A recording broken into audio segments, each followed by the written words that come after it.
पहला क्वेश्चन आपकी स्क्रीन पर आ रहा है और ये रहा आपके सामने। सबसे पहला क्वेश्चन बनाओ, फटाफट से इस क्वेश्चन को सॉल्व करो। सरिता को कोड किया है 49 से, सरिता को कोड किया है 49 से, सरिता को कोड किया है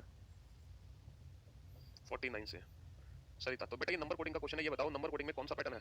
सर ये नंबर कोडिंग का फर्स्ट पैटर्न है। नंबर कोडिंग में दो पैटर्न होते हैं ना, तो ये नंबर कोडिंग का फर्स्ट पैटर्न है बेटा, फर्स्ट। तो नंबर कोडिंग का फर्स्ट पैटर्न है।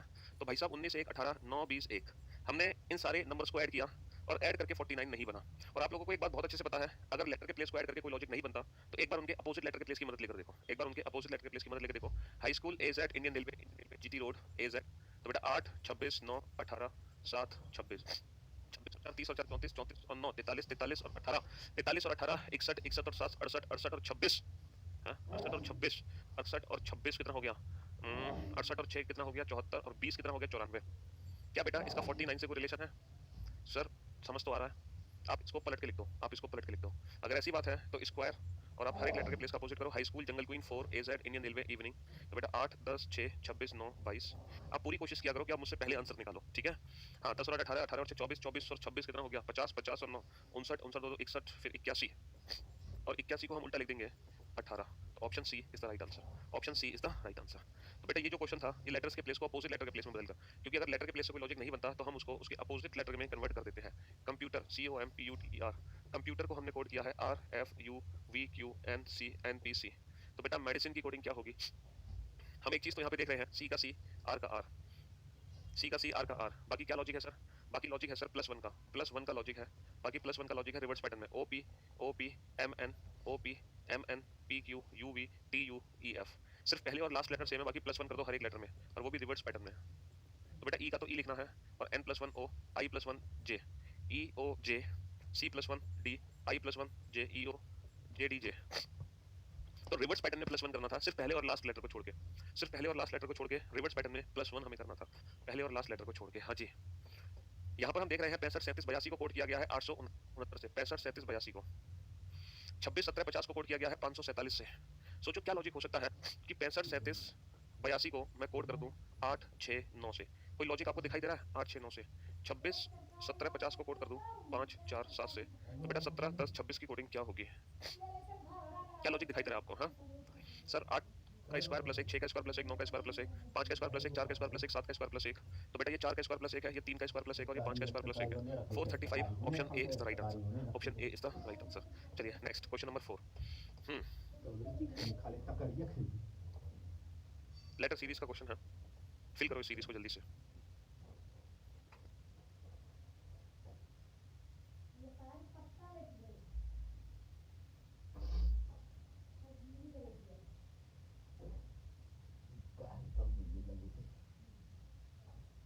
आया समझ? हाँ जी सर, अगर सीरीज को ध्यान से देखें तो हमें एक चीज समझ आ रही है, MN MNO MNOP MNOPQ। तो MNN MNOP, यहाँ फिल इन द ब्लैंक्स रह गया है, तो MNNQ MNNQ। चलिए नेक्स्ट। हाँ जी, which can not be formed, कौन सा वर्ड है जो नहीं बनाया जा सकता? EASE बना सकते हैं, NOVLE बना सकते हैं, SEASON नहीं बना सकते क्योंकि हमारे पास 2 S नहीं सिर्फ एक ही S है। तो बेटा सीजन हम नहीं बना सकते, सीजन हम नहीं बना सकते हैं, ठीक है मेरे भाई? ओके, इंश्योरेंस, ये वही क्वेश्चन आ गया, कितने पेयर बनेंगे?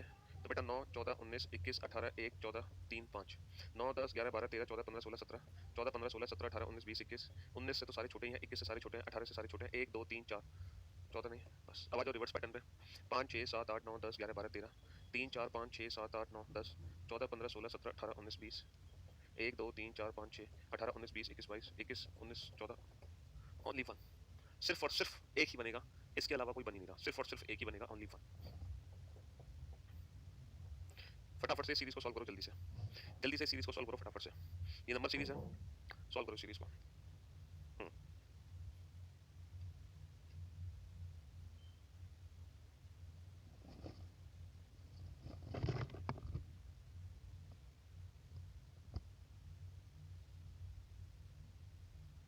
हाँ जी सर, 1 2 12 63 316। अगर हम इस क्वेश्चन को ध्यान से देखें तो सर मल्टीप्लिकेशन तो है, क्योंकि नंबर का डिफरेंस बहुत ज्यादा है। कितना मल्टीप्लिकेशन करें हम कि इसके नजदीक पहुंच जाए? हम 4 का मल्टीप्लिकेशन, 5 का तो नहीं करेंगे, 5 से तो आगे निकलेंगे। 4 3 12 4 3 24 और 1 25। देखो 5 से तो हम कहीं आगे निकल जाएंगे। 5 3 15 5 3 30, 30 और 1 31। अच्छा हम कर सकते हैं इंटू 5 प्लस 1, या फिर हम कर सकते हैं 4 3 12 4 3 24 और 1 25 इंटू 4। हम इंटू 4 प्लस कितना करेंगे? प्लस करना पड़ेगा हमें 64। दो कंसेप्ट है यहाँ पे, इंटू 4 प्लस 64 इंटू 5 प्लस 1। अब देखो 64 को हम नंबर की फॉर्म में कुछ ऐसे भी लिख सकते हैं, 64 को इंटू 4 प्लस 4 क्यू ऐसे लिख सकते हैं ना। चलिए साहब, अगर ये इंटू 5 किया है तो ये इंटू 4 होगा, और 12 चौक 48, 48 से तो कहीं ज्यादा है, तो ये तो 100% श्योरिटी हो गई। इंटू 4 यहाँ पे नहीं हो सकता, तो इंटू 5 यहाँ पे नहीं होगा। अच्छा ये इंटू 4 था, तो हम इंटू 3 करके देखें। 12 3 36, 36 प्लस हमें 36 में कितना जोड़ेगी? 63 आ जाए। 36 में कितना जोड़ेगी? 63 आ जाए बेटा 27। 27 को हम लिख सकते हैं 3 का क्यूब, तो फिर तो ये 2 दूनी 4, 4 प्लस 2 का क्यूब 8 12, फिर तो इंटू 1 प्लस 1 का क्यूब। और मेरे भाई फिर तो इंटू 5 प्लस 5 का क्यूब। 5 30, 5 एकम 5 और 3, 5 एकम 5 और 3 8, 5 दिया 15 प्लस 5 का क्यूब 125। कितना आ गया? Option B is the right answer. तो लॉजिक देखा हमने कहां से पकड़ा इसको? हमने यहां से पकड़ा, यहां से मल्टीप्लिकेशन प्लस माइनस हमने यहां से लगाया। ठीक है। चलिए नेक्स्ट, मिसिंग नंबर का क्वेश्चन है। सोचो, देखो एक चीज तो क्लियर हो गई कि इन 3 नंबर का यूज करके 14 बनाना है। ये तो हमें कंफर्म हो रहा है मैट्रिक्स को देखकर। 4 और 3 7, 7 दूनी कितना होता है? 14, 6 और 4 10, 10 दूनी होता है 20, 5 और 3 8, 8 दूनी कितना होता है? 16, 8 दूनी कितना होता है? 16। इन दोनों नंबर को ऐड करके इसे मल्टीप्लाई कर दो, ये बन गया। ठीक है, चलो next question. Question number 9, question number 10। अरे अच्छा 9 में और भी तो पार्ट होगा ना 9 का।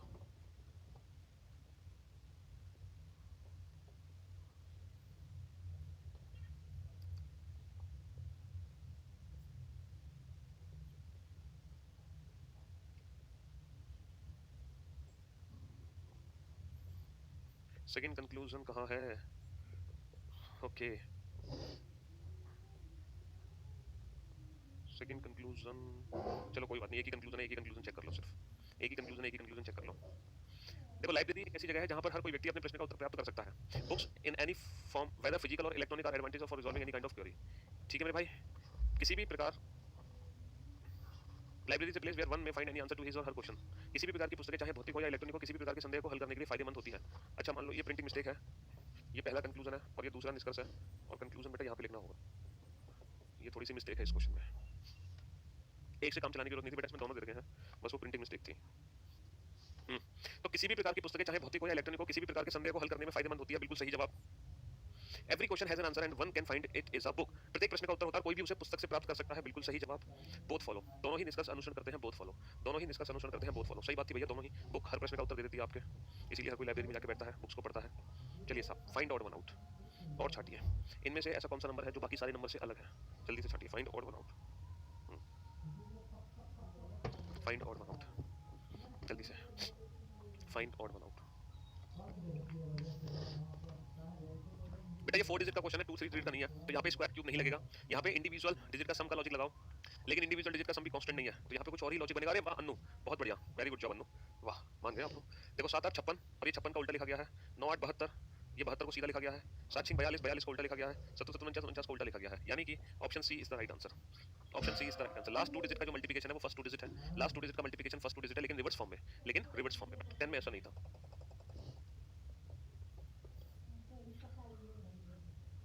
नेक्स्ट, हाँ जी, 94 triangle 27 copyright 44 copyright 56 triangle 20। Triangle का अर्थ है जोड़ना, ट्राइंगल का अर्थ है जोड़ना। कॉपीराइट का अर्थ है घटाना, कॉपीराइट का अर्थ है घटाना। ठीक है, कॉपीराइट का अर्थ है घंटा नहीं है बेटा, ये घटाना है, ये गलत लिख दिया है। ठीक है, घटाना। तो फिर इसकी इक्वेशन देखो, हमें बहुत अच्छे से पता है प्लस माइनस में हम कुछ भी करें कोई फर्क नहीं पड़ता, प्लस माइनस में कुछ भी पहले करो कोई फर्क नहीं पड़ता। तो बेटा 94 में 27 जोड़ोगे तो कितना आएगा? 121। 121, 121 में से 44 को घटा दो, 44 और 56 दोनों घटेंगे, है ना। 44 और 56 को जोड़ने पर कितना बना? 56 और 60 100। 121 में से सीधा 100 माइनस कर दो बेटा, इन दोनों की वैल्यू जोड़कर 121 आई, इन दोनों की वैल्यू जोड़कर 100 आई, ये घट रहे हैं। 121 minus 21, 21 plus 20 41, 21 plus 20 41। Next, question number 12। अच्छा जो क्वेश्चन नंबर 12 है, हमसे पूछा है which number represent the players cricketer teacher and dancer. हमसे ये पूछा है which number represent player teacher cricketer dancer, जो प्लेयर भी है, क्रिकेटर भी है, टीचर भी है एंड डांसर भी है। ऐसी कौन सी संख्या है जो प्लेयर, क्रिकेटर, टीचर और डांसर को दर्शाती है? तो बेटा इन चारों का कॉमन पार्ट देख लो, इन चारों का कॉमन पार्ट क्या है?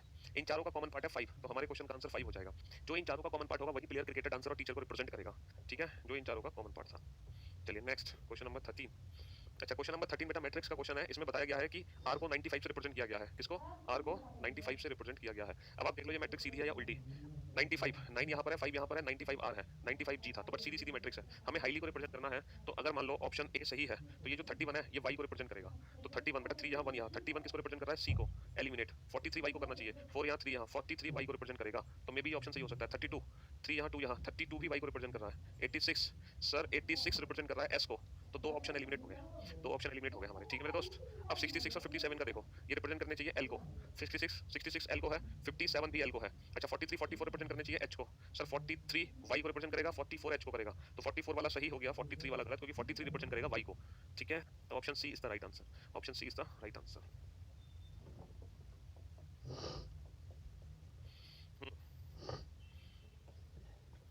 ब्लड रिलेशन का क्वेश्चन है।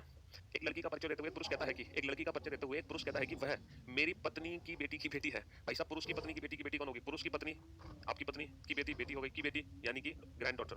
तो उस पुरुष लड़की से किस प्रकार संबंधित है? तो पुरुष लड़की का कौन हो गया? नाना हो गया, है ना भाई साहब। बेटी की बेटी है, पुरुष की बेटी है, तो पुरुष नाना हो जाएगा। सिंपल सी बात है, पुरुष कौन हो जाएगा? पुरुष हो जाएगा नाना।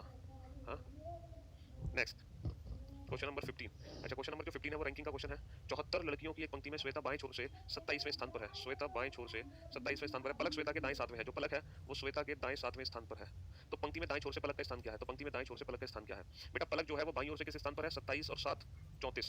तो पलक बेटा दाईं ओर से किस स्थान पर होगी? जब हम पोजीशन इंटरचेंज करते हैं तो कभी भी टोटल में से नहीं घटाते, हमेशा एक ज्यादा में से घटाते हैं।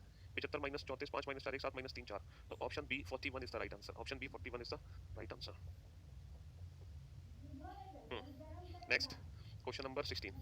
आकृति में कुल कितने आयत है? How many rectangles are there in this picture? जल्दी से काउंट करो इस फिगर में कितने रेक्टेंगल है, कितने आयत है। How many rectangles are there in this picture?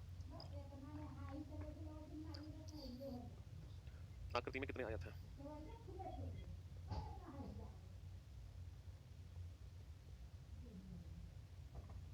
आकृति में कुल कितने आयत है? How many rectangles are there in this picture? जल्दी से काउंट करो बेटा कितने हैं। हाँ जी इंडिविजुअल काउंटिंग करनी पड़ेगी, इंडिविजुअल काउंटिंग करनी पड़ेगी हमें यहाँ पर।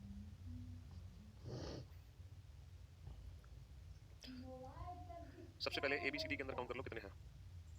एबीसीडी जो बॉक्स है इसके अंदर कितने हैं? एक तो खुद एबीसीडी हो गया, दूसरा ये वाला हो गया 2, तीसरा ये वाला हो गया 3, चौथा चौथा ये वाला हो गया, चौथा 4।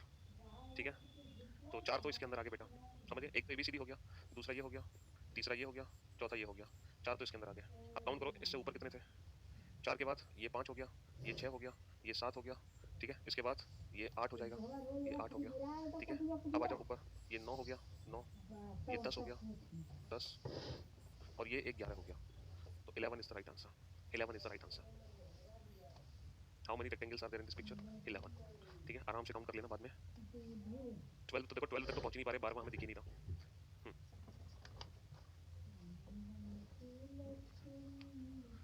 छोटा वाला देखो रेक्टेंगल है बेटा, रेक्टेंगल वो फिगर बनने में ऐसी हो गई है, ये सब रेक्टेंगल है, यहाँ पे स्क्वायर कोई नहीं है, यहाँ पे कोई भी स्क्वायर नहीं है, सारे के सारे रेक्टेंगल है, सारे के सारे रेक्टेंगल है, कोई भी स्क्वायर नहीं है। वो फिगर बनने में ऐसी हो रही है, आपको ऐसी दिख रही होगी।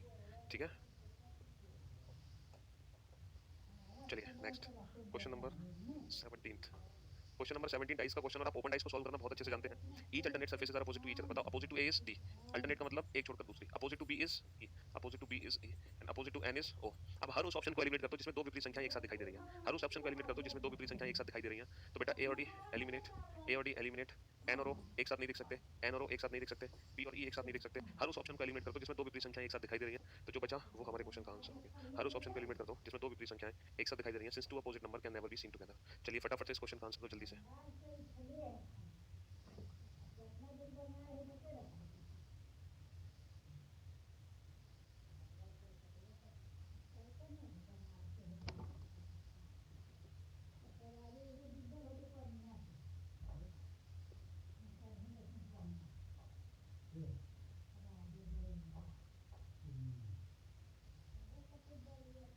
हाँ जी बेटा रैंकिंग का दोबारा बता दे। अरे रैंकिंग का क्वेश्चन तो बेहद आसान था मेरे भाई। देखो जो श्वेता है वो बाईं ओर से 27वें स्थान पर है। ठीक है, अच्छा जो पलक थी वो श्वेता के दाईं ओर है, Palak is seventh to the right of Shweta, Palak is seventh to the right of Shweta, Palak Shweta के दाएं सातवीं है, तो श्वेता के दाएं सातवीं पलक हो गई।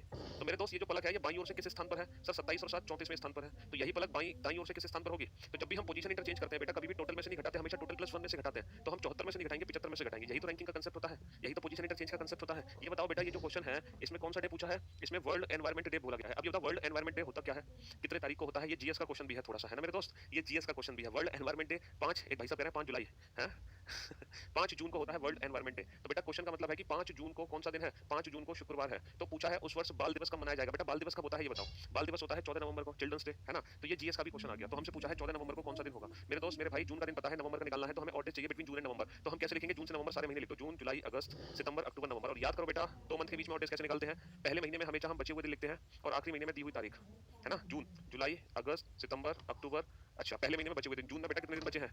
जून जून होता है 30 तारीख का, 5 जून दे रखी है, कितने तारीख दिन बच गए? 30 माइनस 5 25। तो बेटा जून के तो लिखोगे 25, जुलाई के ऑड डेज कितने हो गए? 31 को 7 से भाग दो, कितना बचा? 3, अगस्त 31 को 7 से भाग दो 3, सितंबर 2, अक्टूबर 3, और बेटा नवंबर की दी हुई तारीख, नवंबर की कितनी तारीख दे रखी है? 14। तो 25 को छोटा कर दो, 7 या 21 कितना बचा? 4, 7 दूनी 14 कितना बचा? 0। तो बेटा 4 और 3 7, 7 और 3 10, 10 और 2 12 और 3 15, 15 15 का मतलब 7 दूनी 14 1। अब बताओ कैलेंडर में आगे जा रहे हो पीछे? बेटा जून का दिन पता है, नवंबर का निकालना है, कैलेंडर में हम आगे जा रहे हैं तो निकालेगा ऑड डेज को +1 कर दो, और फ्राइडे +1 हो गया सैटरडे, फ्राइडे +1 हो गया सैटरडे, निकालेगा ऑड डेज +1 होते हैं। बस 2 मंथ के बीच में ऑड डेज कैसे निकालते हैं? पहले महीने में जो भी जो इनमें से पहला है उसके तो लिखो बचे हुए दिन, और आखिरी महीने की दी हुई तारीख, और बीच में जितने भी महीने हैं ना सीधा ऑड डेज, कैसे? रिमाइंडर ऑफ 7, रिमाइंडर ऑफ 7, ठीक है? हाँ जी,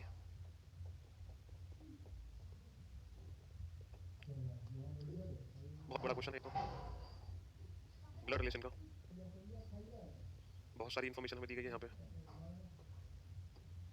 ये पूरी इन्फॉर्मेशन हमें दी गई है, और हमें इस इक्वेशन को सॉल्व करना है। ये जो इक्वेशन हमारे सामने है, और इस इक्वेशन में तो कहीं सी है, क्यू का सी से क्या संबंध है? तो बेटा सी तो है ही नहीं, ये तो इक्वेशन ही गलत है। P Q R T U X P, अच्छा पी नहीं होगा, ये लास्ट में एक बार let me check, let me check.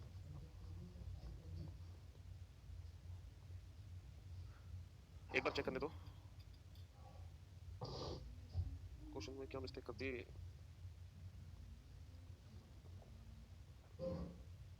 Q x से क्वेश्चन ये पूछा है, क्यू एक्स से किस प्रकार संबंधित है? How is Q related to X, how is Q related to X. English में सही था, हिंदी में गलत था, ये सी की जगह है एक्स, ये सी नहीं है बेटा, ये एक्स है।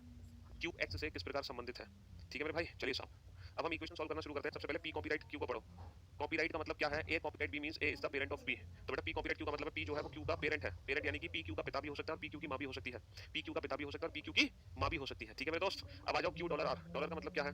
डॉलर का मतलब A is the brother of B, तो Q is the brother of R. Q किसका भाई है? क्यू आर का भाई है, तो क्यू को भाई बना दो आर का।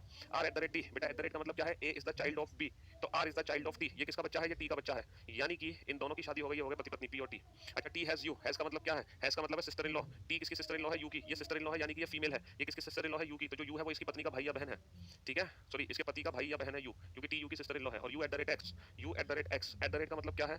ए is the child of U is the child of X. ये किसका बच्चा है? ये एक्स का बच्चा है, तो एक्स को बनाएंगे ऊपर। अब क्वेश्चन क्या पूछा है? X copyright P. कॉपीराइट का मतलब क्या है? कॉपीराइट का मतलब क्या है? कॉपीराइट का मतलब क्या है? Parent. X is the parent of P, x is the parent of P. अब ये बताओ क्यू एक्स से किस प्रकार संबंधित है? क्यू एक्स का कौन है? इसके बेटे का बेटा, पोता हो गया उसका, ग्रैंड सन, पी के एक्स के बेटे का बेटा, तो क्यू एक्स का पोता हो गया। क्यू एक्स का कौन हो गया? पोता, ठीक है? Next question number 20। अब भाई साहब क्वेश्चन नंबर 20 और 21 पहली बार आप देखोगे मशीन इनपुट आउटपुट का क्वेश्चन। क्वेश्चन नंबर 20 और 21 है बेटा मशीन इनपुट एंड आउटपुट का क्वेश्चन। एक इनपुट हमें दिया हुआ है, बहुत बड़ा सा इनपुट है, इसके भी एक और पार्ट है इस क्वेश्चन का। दो क्वेश्चन पूछे गए हैं मशीन इनपुट आउटपुट से, 20 और 21।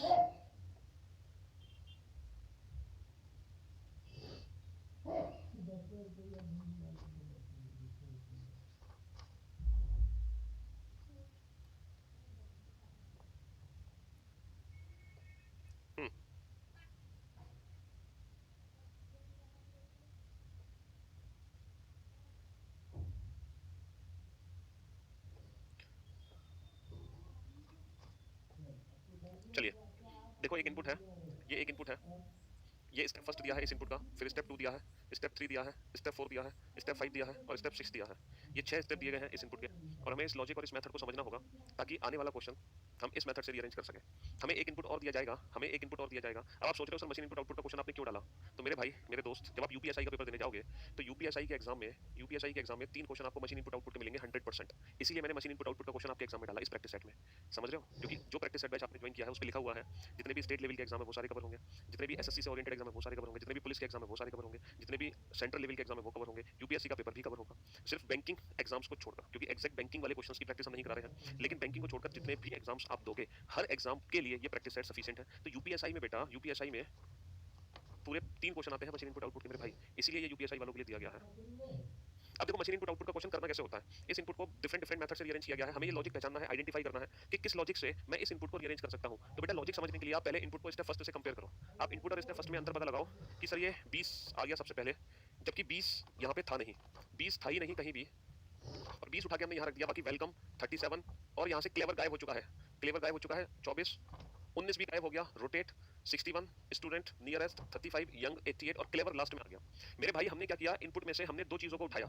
हमने एक तो सबसे छोटा नंबर उठाया, भाई साहब इनमें सबसे छोटा नंबर क्या है? सबसे छोटा नंबर है 19, और सबसे छोटा word according to English alphabet, according to dictionary कौन सा है? क्लेवर, क्योंकि वो सी से शुरू हो रहा है। तो हमने सबसे छोटे नंबर और सबसे छोटे वर्ड को उठा लिया। अच्छा, हमने नंबर को तो पहुंचा दिया लेफ्ट हैंड साइड पे और वर्ड को पहुंचा दिया राइट हैंड साइड पे। अब आप ये सोच रहे होंगे कि सर नंबर तो 19 था, बेटा हमने 19 को 20 बना दिया। हो सकता है हम हर नंबर में +1 कर रहे हो सकता है हम हर नंबर में +1 कर रहे हो और +1 करके उसको हम लेफ्ट में पहुंचा रहे हो सकता है ना, और वर्ड को हमने राइट में पहुंचाया। अब हम स्टेप फर्स्ट और स्टेप सेकंड का कंपैरिजन करेंगे। अब देखो बेटा 26 को रख दिया गया है 20 के आगे, 26, जबकि 26 तो यहाँ था नहीं, जबकि हमें उठाना था 24। अब बेटा 24 में इसने +2 किया, 24 में इसने +2 किया। 24 में क्या खास बात है सर? 24 एक इवन नंबर है, तो ऐसा तो नहीं कि इवन नंबर में +2 करना है। चलो 24 को उठा लिया गया, और किसको उठाया इसने? और सबसे छोटा वर्ड क्या था? नियरेस्ट। तो बेटा 24 को 26 बना के 20 के आगे रखा, बाकी फिर वेलकम 37, रोटेट 61, स्टूडेंट अपनी जगह है। अब देखो 35, यंग 88 अपनी जगह है, और क्लेवर के आगे उसने नियरेस्ट रख दिया, क्लेवर के आगे नियरेस्ट। अब आप लोग मुझे एक बात बताओ, अब कौन सा नंबर उठाया जाएगा? सर अब नंबर उठाया जाएगा 35, 35 उठाना है हमें, और वर्ड कौन सा उठाना है? वर्ड उठाना है रोटेट। अब देखो 35 को तो मैं इसके आगे रख दूंगा, क्या बनाकर? 35 में कितना जोड़े? 1, क्योंकि हमें लग रहा है ऑड नंबर में 1 जोड़ो, लेकिन उन्होंने 35 में से 1 घटा दिया। ये क्या कर दिया बेटा? ऑड नंबर में 1 घटा दिया। तो फिर बेटा इसमें हमने +1 क्यों किया था 19 में? क्योंकि सर 19 एक प्राइम नंबर था, 19 एक प्राइम नंबर। काफी खतरनाक लॉजिक है, काफी खतरनाक लॉजिक है भाई साहब। जब आप प्राइम नंबर को उठाओगे तो +1 करो, इवन को उठाओगे +2, ऑड नंबर को उठाओगे -1। तो बेटा 35 -1 34, और बाकी रोटेट को सबसे पीछे पहुंचा दिया। देखो क्लेवर नियरेस्ट रोटेट। अब हम किसको उठाएंगे? अब हम 37 को उठाएंगे, और 37 को उठा के और किसको उठाएंगे? हम स्टूडेंट को उठाएंगे। तो मेरे दोस्त ये बताओ 37 को हम क्या बना देंगे? 37 एक प्राइम नंबर है, तो 37 को हम 38 बना देंगे। देखो 38 बना के हमने यहाँ रख दिया, और क्लेवर नियरेस्ट रोटेट के पीछे हम इसको रख देंगे स्टूडेंट को। अब हम किसको उठाएंगे बेटा? अब हम उठाएंगे 88 को और वेलकम को। तो 88 बेटा इवन नंबर है, इवन नंबर में +2, 88 को 90 बना देंगे हम। 88 को क्या बना देंगे? सॉरी 88 को नहीं उठाएंगे हम उठाएंगे 61 और वेलकम को। 61 बेटा, 61 क्या है? प्राइम नंबर, प्राइम नंबर में +2 होगा, तो 61 का हो जाएगा 62, तो 62 बना के आगे रख दिया, और पीछे वेलकम को रख दिया क्लेवर, इसके पीछे वेलकम। अब सबसे लास्ट में हम उठाएंगे 88 और यंग को। तो बेटा 88 इवन नंबर है जिसमें +2 होगा, 88 बन गया 90, 90 बन के आगे आ गया, और लास्ट में फिर वो पहुंच गया। तो ये जो अप्रोच है, ये जो मेथड है, आपको समझ आया मशीन इनपुट आउटपुट का, है ना? समझ आ गया ना लॉजिक? अब क्या होगा, इस लॉजिक को समझने के बाद 2 क्वेश्चन आपसे पूछे जाएंगे, और उन दोनों ही क्वेश्चन के आंसर आपको देने हैं। आप लोगों से 2 क्वेश्चन पूछे जाएंगे, ये लॉजिक अगर आपने समझ लिया तो क्वेश्चन नंबर 21 और क्वेश्चन नंबर 22 दोनों ही क्वेश्चन इसी लॉजिक पर बेस्ड है। कैसे है जरा देखते हैं। क्वेश्चन नंबर 21 और क्वेश्चन नंबर 22। क्वेश्चन नंबर 21 हमसे पूछा है ये वाला, what is the sum of the number which is fourth from the left end in 7th step 5th। Okay, तो मेरे भाई मेरे दोस्त, पहले तो मुझे वो ढूंढना पड़ेगा इनपुट क्या है। क्वेश्चन नंबर 21 का इनपुट, 21 का इनपुट कहां पर है?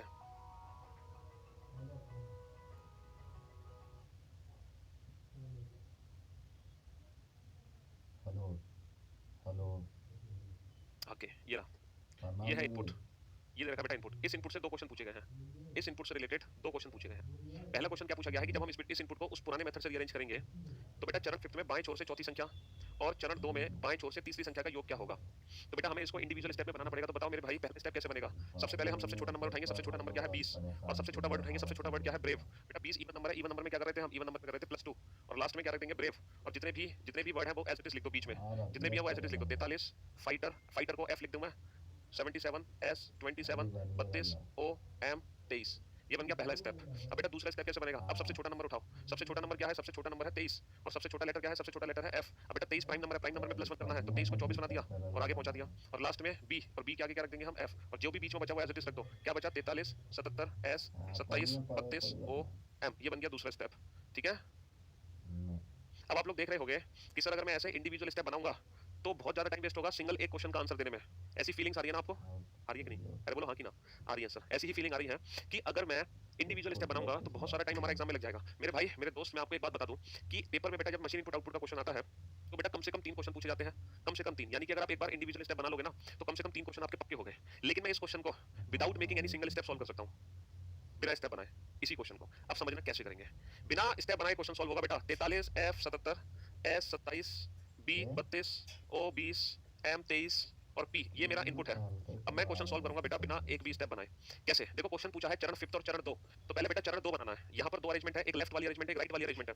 पहले चरण में मैंने किसको उठाया? सबसे पहले पहले चरण में मैंने उठाया 20 को और बी को, तो बेटा 20 को पहुंचा दिया मैंने लेफ्ट में और बी को पहुंचा दिया मैंने राइट में, और इसके नीचे लिखूंगा L1, इसके नीचे R1, क्योंकि पहले स्टेप में ये 20 चला गया लेफ्ट में और बी चला गया राइट में। अच्छा दूसरे स्टेप में मैंने किसको उठाया? मैंने उठाया 23 को, 23 को और किसको उठाया? F को। 23 को पहुंचा दिया लेफ्ट में, F को पहुंचा दिया राइट में। तो मेरे दोस्त ये दो स्टेप मैंने डायरेक्ट बना लिया। डायरेक्ट काउंटिंग क्या करनी है? चरण 2 में बाएं छोर से तीसरी संख्या, चरण 2 में बाएं छोर से तीसरी संख्या कितनी है? तो बेटा चरण 2 बन चुका है, बाएं छोर से काउंट करो। जब आप बाएं छोर से काउंट करोगे तो पहली संख्या है 20, नहीं पहली संख्या है 23।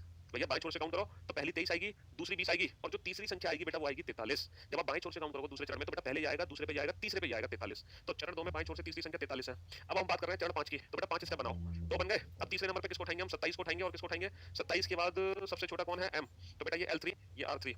अब हम किसको उठाएंगे? अब हम 32 और O को उठाएंगे, 32 और O को, तो 32 हो गया L4, O हो गया R4। अब पांचवें स्टेप में मैं 43 और P को उठाऊंगा, तो 43 हो गया L5 और P हो गया R5। तो ये बन गए 5 स्टेप, ये 5 स्टेप बन गए। तो मेरे दोस्त चरण 5 में बाएं छोर से चौथी संख्या कौन सी है? बाएं छोर से चौथी संख्या, तो जब बाएं छोर से काउंट करोगे पांचवें चरण में तो सबसे पहले आएगा बेटा L5, दूसरे पे आएगा L4, तीसरे पे L3, चौथे पे आएगा L2। तो बाएं छोर से चौथी संख्या होगी 23, और बेटा 23 और 43 का योग कितना है? 23 और 43 का योग कितना है? 23 और 43 और 3 46 और 20 कितने हो गए? ये तो गड़बड़ी हो गया। अच्छा एक चीज और, यहाँ पे थोड़ी सी हमसे मिस्टेक हो गई। जब हम बाएं छोर से काउंट करेंगे ना तो बेटा 23 जो है वो 24 बन चुका होगा, क्योंकि प्राइम नंबर में हम +1 कर देंगे ना, तो 23 क्या बन चुका होगा? 24। तो 24 + 43 कितना हो गया? 67। तो इस क्वेश्चन को मैं बिना स्टेप लिखे भी सॉल्व कर सकता हूँ। मैंने डायरेक्ट दूसरा स्टेप बनाया नंबरिंग करके, डायरेक्ट नंबरिंग करके पांचवा स्टेप बनाया। काउंटिंग देखो एक्चुअल में जो पांचवा स्टेप होगा वो यही तो होगा, यहाँ से L5, L4, L3, L2, L1, बाकी बचा क्या है? 77, S और कुछ नहीं बचा, फिर R1, R2, R3, R4, R5। ये होगा बेटा पांचवा स्टेप, ये होगा पांचवा स्टेप। बेटा 43 का 43 ही रहेगा मेरे भाई, 43 44 नहीं होगा। अब पूछो क्यों नहीं होगा 43 44? बेटा जब मैं दूसरे स्टेप में काउंटिंग कर रहा था ना तो 43 का नंबर ही नहीं आया था, 43 का नंबर ही नहीं आया था चेंज होने का, इसलिए 43 तो 43 ही रहा है ना, 43 का नंबर नहीं आया था इसलिए वो 43 का 43 रहा। देखो ये रहा दूसरा स्टेप तुम्हारे सामने। ये बताओ क्या दूसरे स्टेप में बाएं से तीसरा 1 2 3 क्या बेटा 43 चेंज हुआ है? ये दूसरा स्टेप तो बना हुआ है ना तुम्हारे सामने, तो 43 का नंबर नहीं आया इसलिए 43 तो 43 ही रहा। समझे कि नहीं? अरे बता दो समझे कि नहीं? मजा आया क्वेश्चन करने में direct without pen and paper? 21वां क्वेश्चन। अब 22वां क्वेश्चन काफी खतरनाक लेवल का क्वेश्चन था। मशीन इनपुट आउटपुट का क्वेश्चन आपने पहली बार देखा और पहली बार में ही इतना खतरनाक क्वेश्चन देख लिया आपने, है? जबकि आपको सबसे इजी क्वेश्चन देखना चाहिए था फर्स्ट अटेम्प्ट में। क्वेश्चन नंबर 20 कहाँ है? हमने एक्चुअली 21वां क्वेश्चन करा दिया आपको, और क्वेश्चन नंबर 20, हाँ ये है क्वेश्चन नंबर 20। देखो क्वेश्चन नंबर 20 क्या है, ध्यान से पढ़ो। क्वेश्चन नंबर 20 क्या कह रहा है? क्वेश्चन नंबर 20 कह रहा है निम्न में से चरण 4 में कौन सा तत्व दाएं छोर से तीसरे तत्व के बाएं से चौथे स्थान पर होगा? तो भाई साहब ये दोनों पोजीशन डिफरेंट है, एक दायां है और एक बायां है। जब दोनों पोजीशन डिफरेंट आती है तो हम जोड़ देते हैं, तो तीसरे चौथे 3 और 4 7, सातवां अक्षर कहां से होगा? दाएं से होगा। तो बेसिकली जो काउंटिंग करवा रहे हैं हमसे, ये दाएं से सातवां काउंट करवा रहे हैं, ये दाएं से सातवां काउंट करवा रहे हैं। इंग्लिश में दिखा नहीं, सॉरी, ये हमसे करवा रहे हैं दाएं से सातवां। बेटा जब दोनों पोजीशन डिफरेंट होती है तो हम प्लस कर देते हैं। आपने अल्फाबेटिकल सीरीज में पढ़ा था, which of the following element is fourth from the left of the element which is sorry sorry sorry sorry sorry sorry English में गलत है या हिंदी में गलत है? Which of the following element is fourth from the left of the element which is third from the right hand, which is third from the right hand. हाँ ठीक है बेटा, तो बेटा दोनों पोजीशन डिफरेंट है, डिफरेंट आने पर plus 4 + 3 7 7 from which and right hand. तो बेटा राइट से 7th काउंट करना है हमें फोर्थ स्टेप में, है ना? दोनों पोजीशन डिफरेंट है, डिफरेंट आने पर प्लस, तो बेटा 3 3 और 4 7, सातवां अक्षर कहां से? दाएं से। तो दाएं से सातवां अक्षर काउंट करो बेटा। किस स्टेप में काउंट करना है? दाएं से सातवां, चौथे स्टेप में। तो मेरे भाई नंबरिंग से चौथा स्टेप बना दो। देखो पांचवां स्टेप नहीं बनाना, सीधा चौथा स्टेप बनाना है। अगर आप चौथा स्टेप बनाना चाहते हो तो बेटा ये L5 और R5 हटा दो, तो ये बन गया चौथा स्टेप। क्या मुझे बता सकते हो चौथा स्टेप लिखकर? बताना चौथा स्टेप ऊपर से कैसे बनेगा? Sir L4, L3, L2, L1, है ना?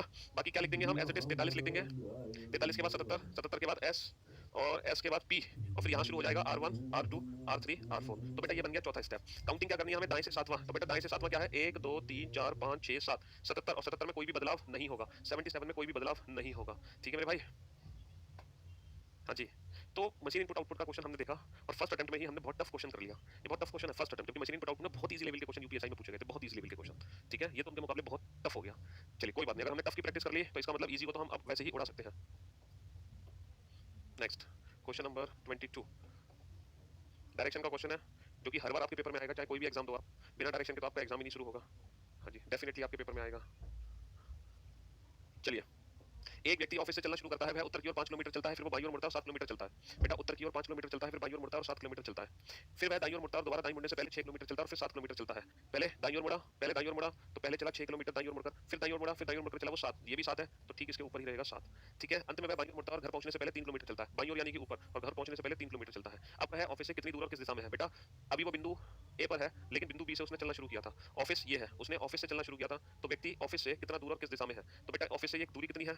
ये कितनी दूरी है 5 5 और 3 8 और ये दूरी कितनी है 6 5 और 6 11 और 3 14 14 है 14 और बेटा ऑफिस से किस डायरेक्शन में है उत्तर की ओर तीर चलेगा ऑफिस से ऊपर की तरफ उत्तर की ओर तो 14 किलोमीटर नॉर्थ 14 किलोमीटर नॉर्थ ठीक है डायरेक्शन का क्वेश्चन तो आना ही आना है थोड़े से लेंथी क्वेश्चन आ रहे हैं आजकल डायरेक्शन लैंग्वेज पढ़ने में थोड़ा सा टाइम लगता है चलो भाई साहब स्टेटमेंट कंक्लूजन कथन और निष्कर्ष सम ग्लासेस आर कप्स बेटा ग्लास से कप पे जाना है ग्लास से कप पे क्या ये दोनों प्लेट आपस में जुड़ सकती हैं इन दोनों की वैल्यू 50 है और इन दोनों की वैल्यू 50 है इसका मतलब ग्लास और कप के बीच में कोई भी कंक्लूजन नहीं बनेगा इसका मतलब ग्लास और कप के बीच में कोई भी कंक्लूजन नहीं बनेगा none follows none follows none follows क्योंकि दोनों प्लेट की वैल्यू 50 थी इसलिए नन फॉलोस हमारे क्वेश्चन का आंसर आ गया चलिए नेक्स्ट क्वेश्चन नंबर 24 हाँ जी क्वेश्चन नंबर 24 हमें जाना है बेटा हॉर्स से गोट ये हॉर्स है ये गोट्स है ठीक है ये गोट्स है हॉर्सेस गोट्स घोड़े से बकरी अब बेटा ये बुल और ये बुल इसकी वैल्यू 50 है बट इसकी वैल्यू 100 है इसका मतलब इस बार तो कनेक्शन बनेगा इस बार तो कनेक्शन बनेगा क्या मैं पढ़ सकता हूँ all horses are goats yes sir all horses are goats ठीक है सभी घोड़े बकरी हो गए एंड ऑल गोट्स नहीं पढ़ सकते क्योंकि इसकी वैल्यू 50 है बेटा इसकी वैल्यू 100 नहीं बना सकते इसको हम पढ़ेंगे सब कुछ बकरी घोड़े हैं only first follows only first follows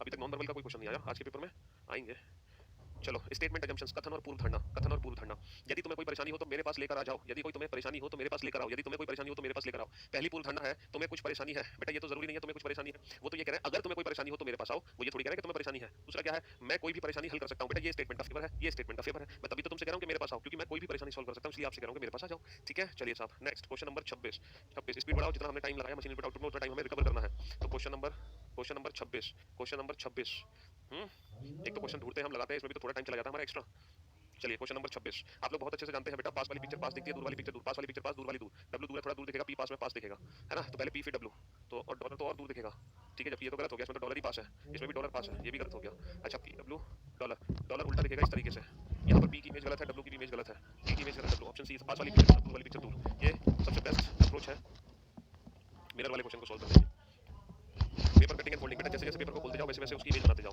जैसे जैसे पेपर देखो पेपर पहले दोनों तरफ से फोल्ड हुआ फिर ऐसे फोल्ड हुआ तो पहले पेपर को मैं ऐसे खोलूंगा तो ये वाली इमेज बनेगी और जब पेपर को ऐसे खोला जाएगा तो ये सर्किल यहाँ दिखेगा ये सर्किल यहाँ